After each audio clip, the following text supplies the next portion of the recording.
Merci Nabino tout. Merci Nabino Nyonso Bourgeois de Bakou à Rolanda vidéo. Na pesi bino mbote nde na bisaka bino.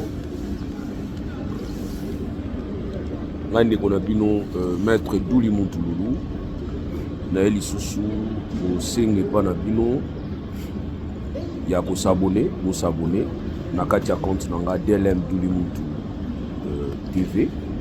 Ezali chaîne na YouTube. Pour s'abonner pour ezali bisika oyo na salaka échange na bino opesa bino ba point de vue nanga onga nazali kokanisa par rapport ya mboka lelo na lingaki na lobela bino na o Italie plan ya guerre poto bengaka gestion économie de guerre et puis plan après guerre, c'est-à-dire son plan ya guerre ya ligne. Pendant la guerre, il y a un comportement où le gouvernement nyonso a adopté. Donc, on peut cet exemple, il y a le gouvernement na Ukraine. Donc, on se rendre compte que le gouvernement ukrainien, ils allaient gouvernement où ils allaient vivre guerre. Et vous allez ressentir en a économie na ye, qui allait concentrer mingi ba effort na guerre et azali ko tia mingi ba moyen na guerre et aide o yazali ko senga libanda eza mingi aide po yali ko accès yango na importance ya ba matériel po ya ko permettre ye ay ba ko sala guerre na ye yango ba bengaka économie à guerre. Donc on réfléchit par rapport à l'événement où toujours vivre sikoyo yango moni lelo yo boko kamwa te de budget ya Ukraine ezala mingi budget ya makasi na o Italie makambo ya défense ya Ukraine. Bomona même comportement ya président na bango en tout cas ba polo on a limité moto wana ba t-shirt ba polo na limité type wana sombaka su bilamba peza ba polo ya kala wana ya ye wana yango lataka pona olakisa bino ke ana besoin lata la tati mazana posande mboka na ezala na sécurité mboka na ezonga na kimia. Et en plus, azali mingi na ko réfléchir na batu na ye na ba réunion stratégique na o Italie makambo ya guerre. Et ensuite, bazali ko réfléchir aussi déjà après guerre, c'est-à-dire bazali ko mona ke guerre ko ya ko sila to ko ya ko sala ndenge ni. Yango moni lelo na baki non na meka ko réfléchir na ba ndeko nanga na tine Italie gestion à guerre. Et Natine Italie, gestion après-guerre, il faut qu'il y ait des plans. Toujours exemple, il y a plan Bismarck. Bismarck, tant que guerre est là, qui va plus, allemand, tout, après ça qui plan, où il permet qu'il y a équilibrer la situation en Mboka après-guerre. Il y a Bismarck, ça là qui situation Mboka makasi, toujours à le biboué. Seul l'imbécile qui apprend par ses propres erreurs. Mais un homme sage apprend aux erreurs des autres. C'est-à-dire, Mutuya Zoba azwaka mayele na buzoba na ye. Et azo continuer comme ça la buzoba na ye. Na ba succession ya buzoba na ye wana muto azoba mais muto amayele poto bengaka sage atalaka expérience ya baninga pour y apporter ye. C'est ce qu'on appelle quoi apprendre na ba erreur ya baninga mususu to beta lisulo bongai na zala mini na masolo nga na beta Mzee Laurent Désiré Kabila tant azali kosa la guerre na ye contre biso na Zaïre période wana il avançait déjà vers Kinshasa. Période wana beaucoup se rappeler muto akomaki premier ministre ezalaki Etienne Tshisekedi wa Mulumba pe asona. Etienne pour ça la gouvernement na ye il va proposer un poste stratégique dans le musée Laurent Désiré Kabila. Et rappelez-vous, c'était lui, Etienne Tshisekedi Wamulumba, qui nous a dit que Mosée Laurent Désiré Kabila était notre frère. Parce que nous, on s'est posé plus de questions sur ce monsieur. On n'avait pas tellement sa biographie, on ne savait pas il était qui. Histoire rare, ils ont renseigné, ils ont fait en 1961. On ne savait pas c'est lui. Et comme monde, période où on a Zaïre et Zaïre dans ébullition, il était question que Etienne Tshisekedi doit calme les esprits pour dire que Mosée Laurent Désiré Kabila, c'est un de nos frères. D'ailleurs, il va incessamment les contacter. Tant Etienne Tshisekedi a commis Premier ministre, il va proposer un poste stratégique et pas à Mosée Laurent Désiré Kabila. Et fort malheureusement, Mosée Laurent Désiré Kabila va répondre à Tshisekedi pour dire, écoutez, c'est lui qui monte dans un navire qui chavire ensemble. C'était une façon, Mosée Laurent Désiré Kabila, à comprendre que Etienne Tshisekedi a dépouillé raison, motif, yako Simba Minduki. C'est ce qui est important de comprendre dans la vie. Il faut que les loyoba M23 tolongola bango velléité yako Simba Minduki.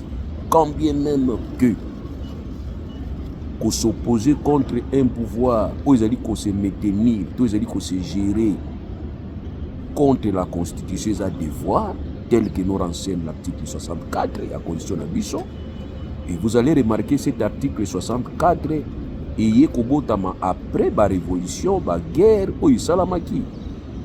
À niveau sans cité, il y a une option, il y a un mécanisme. Donc je disais que bien que l'article 64, pour la première fois, ils ont repris la Constitution d'Abisso depuis la loi fondamentale. Article oyo ya kolobake moto nyonso azala devoir ya ko s'opposer contre un pouvoir où il s'établir en violation de la constitution oyo kopesa moto nyonso devoir ya ko s'opposer na yango. C'est la première fois article bima parce que article wana ezali en 2003 na tine tito répondre na cessation ya ba multiplicité n'est-ce pas ya création ya ba groupe rebelle. Aujourd'hui cet article se justifie. Mais il y a une facilité à contourner l'article 1. La seule facilité à contourner l'article 1 est de permettre ouverture politique. Ce qui régime en place, ils allaient violer la constitution et qu'ils allaient permettre à ce qu'ils aient respecter la loi parmi les lois après 2020. Après 2003, les lois n'étaient pourtant statut à opposition, que l'opposition faut la respecter et puis écouter, consulter. Selon cette loi wana, vous allez remarquer que Batoualibanda dans la makasi ya Simba Minduki contre le régime. Pourquoi? Beaucoup créer force en présence n'était marque à Salaki. Tant que mon que ba force est comme belé, pour la déséquilibrer ba force musu soit les alaki pembe en présence, il faut créer une troisième force pour la déséquilibrer ba force musu ces pembe va comprendre que bazaka bangomi baliki. C'est ce qu'il faudrait faire. Si aujourd'hui, le régime à Kinshasa et permettre ouverture, opposition, politique, interne, non armée, pas à la facilité à s'exprimer, pas à la facilité à la consulter, pas faire participer, surtout que guerre est. Parce qu'ici, tu as un problème, il y a gestion de la politique, il y a un problème, il y a crise autour. Cette crise n'est pas seulement politique, elle est une crise armée. Et pour répondre à la crise armée, tout le monde le dit. Il faut des solutions politiques. C'est comme nous avons fait en 2003. Pour faire taire Minduki, il était question que Baya Kofanda Basorola, que Moutramouto a un cahier de charge. Si vous avez un cahier de charge, non, on a simi Minduki parce que le régime est respecté par les opposants. Mais les opposants ont besoin de solo. Les opposants ont besoin d'un cadre de concertation. C'est cette carte de concertation qui est qui est au niveau de la loi portant statut à opposition. Mais ici, vous allez remarquer que le pouvoir en place, ils allaient couper sa respect par ou ils allaient partager l'opinion. Le président de Finga Batouanianga la Kata, le président de s'attaquer à Batou Basutenakaye, ou il dans l'église catholique. Aujourd'hui, vous allez remarquer que certains chrétiens catholiques de naissance, parce qu'Azali n'a qu'à parti politique à IDPS, parce qu'Azali Ndeko est président de la République, comme le président Zofingaka, prélat, Sango, ye pa banini kofinga basango otuni epona nini parce que bazolinga président na biso te. C'est comme si président aza éternel. Non, nzambe mutu aza éternel. Tu as ta religion, eza religion na bino obotama kuna okola kuna. Bozana ba respect bozaka nango ipa ba prela, bozaka toujours na ba respect ipa ba prela. Et quand on sait que ba prela on a zamba la liboso te bo travailler na bango na cadre IDPS 5 ans. Donc voilà pour nous tout simplement que nous devons avoir un plan de sortie à guerre et un plan après-guerre et un plan pour permettre à ce que tout reconstruire RDC. Et on a pris cet exemple à Bismarck où il a dit que le meilleur est à venir. Mais il faut tout réfléchir. Tout réfléchir na baerero baninga musuba salaki. Ce qui Mouzé Laurent Désiré Kabila a boya qui programme au Tshisekedi a pesa qui a ba poste au Étienne Tshisekedi a proposé qui est il savait que Étienne Tshisekedi a mené na politique moko ya ko longola ye velléité ya ko sima minduki. C'est cette approche que il faut bosala pour permettre à ce que guerre na est ici. Plan ezati ya ko si sa guerre. Plan ezati après la guerre. Ça il faudrait boyeba parce que plan ezali actuellement pour ça la maison plan pour changer constitution. Mais nous avons posé la question. En quelles sont les dispositions pour guerre ici la yango moko pour changer constitution? Ezati. Quelles sont les dispositions? On a zonga na yiba. To senge pa na bino. Ba pesa kata ne fisque projet. Ko pesa biso projet ébauche ou bozali ko sala ya constitution ya sika. Au beaucoup d'articles 1 bino moko bo s'appelle article pour changer bizarre 229 articles. Comme ça bobani na premier article tina 229 articles, donnez-nous ces projets. Comme ça nous allons lire tout monde et nous sommes besoin de raison na bino. Mais o ezaka toko changer, beaucoup mona toko changer, toko modifier beaucoup mona. Pour ça la défi na bato. Vous proposez biso yango, total yango, totanga, so besoin de raison, besoin de raison. So besoin de raison te beaucoup to sabino ki besoin de raison te. C'est ainsi que vous répondre bino déjà. Pour l'article 217, tu répondais que bino kobanga te, vous banga pour rien. Et nous vous avons dit qu'il y a eu des mécanismes déjà pour arriver à l'article 217, tu as la souveraineté partielle. Et ça, c'est un mécanisme. Parce que traiter, il faut d'abord respecter la constitution de Bisso. Si vous respectez la constitution de Bisso, c'est difficile. Donc, il y a une étape à céder la souveraineté de Bisso. Filtre les alliés. Il y a un système à filtre. Et Nakati Balobi, que le président de la République a coquille cédé une portion. Sous risque, il y a autre trahison. C'est-à-dire, il y a un mécanisme bâti par le président a coquille comme méca coutouté. Alors, dans tous les articles, moi, je crois peut-être que tu as une idée tout ça. Parce qu'aujourd'hui, on peut vous dire, ok, changez cette constitution. Vous allez remarquer que même situation va demeurer. Même situation va demeurer. Oui, donc voilà pourquoi tu dis que nous devons avoir un plan à sortir. Donc il y a un plan qui après-guerre, il y a un plan Maréchal.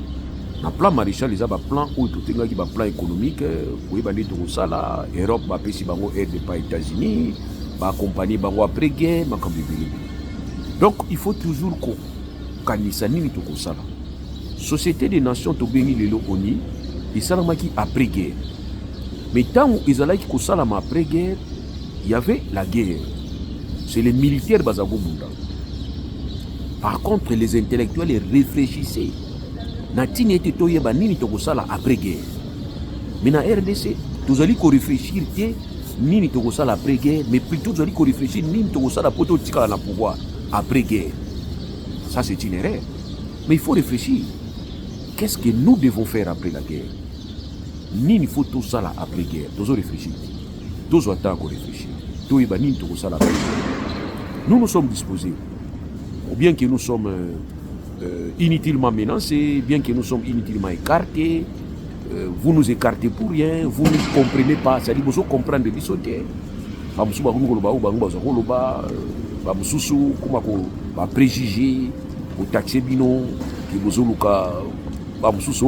document, je préfère rester 1000 fois en RDC que de rester en Europe. Ça, je l'ai dit. Ça, je parle de mon cas. Je préfère rester 1000 fois en RDC que de rester ici en Europe. Surtout dans le statut, le statut à Malam, non. Ceux qui ont un statut à Malam, peut-être, ils ont souffrir en RDC. Moi, j'ai toujours dit, Kabila Joseph, Azaki Nazamba, on a aussi Mambon, nous avons entretenu la famille.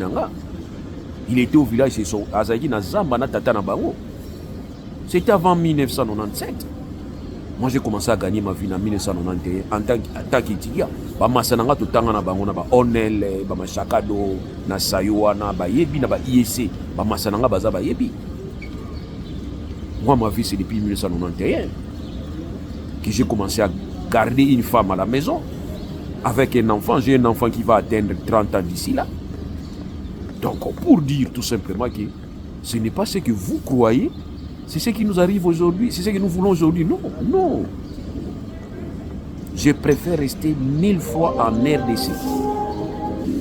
Donc je disais que je préfère rester 1000 fois en RDC que rester en Europe. 1000 fois, on a vu bien. Pour moi, l'Europe, ils ont peut-être passage. Il y a 2 semaines, ils ont dit, 1 mois, 45 jours, 30. Mais rester ici, dans ma statue ou à Bissau, je vous dis la vérité, c'est pas facile. Hein? C'est dur. Hein? C'est dur. Ils ont facilité. Vous croyez qu'est-ce qui est? Moi, je ne sais pas. Donc, Moutoua, quand on a posé en Europe, ils ont Moutoua sur salarié en Afrique. Ça, je vous dis. Mais Moutoua, sur $1000 en Afrique déjà. Aux autres, moi, $750 en Afrique. Tu as ta facilité de vivre en Afrique, rester là-bas. Tu as besoin de y aux zones. Donc, moi, si l'occasion me permettait qu'il y ait une zone, je rentre. Mais compte tenu de la difficulté où il y a eu malentendu, incompréhension, intolérance, et on s'est mis à l'insécurité. Et puis, à un certain moment, je me dis que je ne sais pas, franchement. Donc, il faut qu'il y ait une ouverture et permettre à Moussouba Zon. Parce que Moussouba Zon est un pote, non, je vais bien rentrer. Mais avec l'insécurité, avec difficulté, mal à l'aise, avec le système à répression, c'est ce qui fait peut-être que les gens aient peut-être envie de ne plus rentrer. Mais je vous dis la vérité, écoutez, la vie ici n'est pas facile. Hein? Quand tu dis ça, mais Bouya Nabino, Bouya, venez. Donc, c'est parce que nous avons des problèmes compte tenu à ce que nous avons dit, ce que nous avons fait qu'aujourd'hui nous ayons des difficultés, des malentendus avec le régime qui est en place. Mais je vous dis que rester au Congo chez moi, à la RDC, je préfère ça 1000 fois. Parce qu'avec ces statuts, c'est comme un bébé hein, qui a besoin de sa mère, qui devrait être rattaché dans un cordon ombilical. Je vous dis, là, il faut passer, je vous ai dit. Qu'on vous dise la vérité, un réfugié en Europe gagne 200 € par jour, et plutôt par mois. Moi, tout ce que j'ai fait dans ma vie, c'est depuis 1991. Tant Kabila, Azana, on a Tata Nabango. Tant Félix, Azana, on a Tata Nabango. Bado Tini, ba Western Union, et pas Tata Nabango. Parce que lui-même avait dit que Awa Salakiti. Mbongo Zaouta qui chasse les Oyao. Moi, à ce moment-là, Nazari, c'est papa. Et j'ai toujours dit, ce période où tu as un comité des parents, il y a une école, il y a Félix. Ngana ozala kota ba parents, Félix ozala kota bana, na bana oya ngana ozala kota tata na bango, kota ba parents. Période wana na 91 je vous dis. Donc si nous sommes ici, c'est parce qu'il y a une histoire. Oui, même histoire. Donc c'est de dire aux gens que moi en tout cas franchement, je vous dis et je dis ça une fois avec les amis avec qui nous avons partagé aussi. Ce régime tombe lundi, mardi, je suis là-bas, je rentre.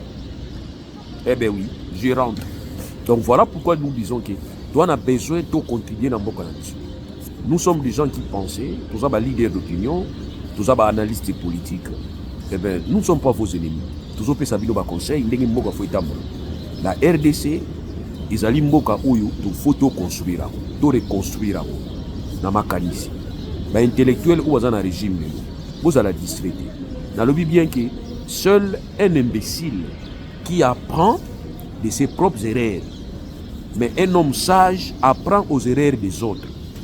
Ça